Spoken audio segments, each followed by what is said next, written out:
Amasukkulumu gakyagenda mu maaso wabula abanyumirwa akanyomero kaffe akatera okubeera nga kabojjola obwongo Omukisa Gw'Omukono akakuleeterwa Reverend Festo Kalungi ke kagenda okubeera nga kajja bwe tunaaveeyo tugenda kubeera nga tugendako ewa Kitunze Gomba mu ddakiika ntono nnyo tujja kubeera nga tukomawo n'ekitundu ekyokusatu.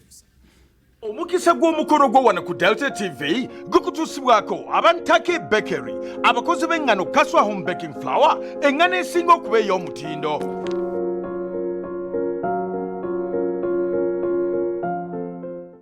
Andabeera mpuliriza ku Delta TV ndi Reverend Festo Kalungi mu kanyomero kaffe kano Omukisa Gw'Omukono gwo.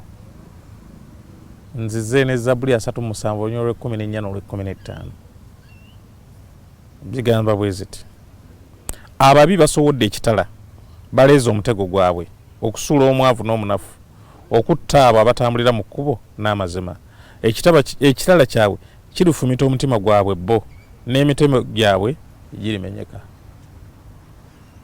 Dawudi yaga nti waliwo ababi abasowodde ekitala abaleeze emitego gyabwe okutulugunya n'okubba omwavu.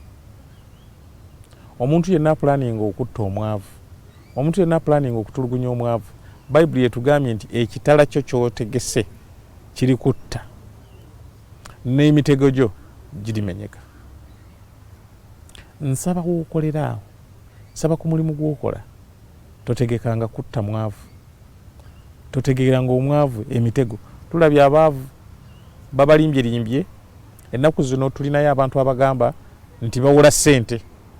Kakati bwawola ssente olwokuba talina lukusa luwola, bw'oba olina ekibanja kyo mu kifo ky'okugamba nti nno akuwoze ssente amuwandiisa endagaano nti nze nguzizza mwami gundi ekibanja kyange, ekibanja kiyinza okuba kya milioni 10 naye ng'omukadde ono omwavu ono ayagala milioni 1.5, naye olwokuba nti ekibanja kyo kyalina okusingayo n'alyoka ateekako ntunze nti bw'alizimalayo alituddiza ekibanja.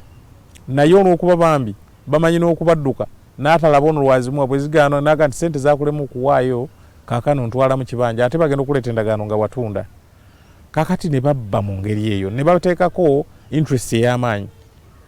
Abantu ababba omwavu Bayibuli yegambye ababi basowodde ekitala baleeze omutego gwabwe okusuula omwavu n'omunafu okutta abo batambulira mu kkubo ery'amazima.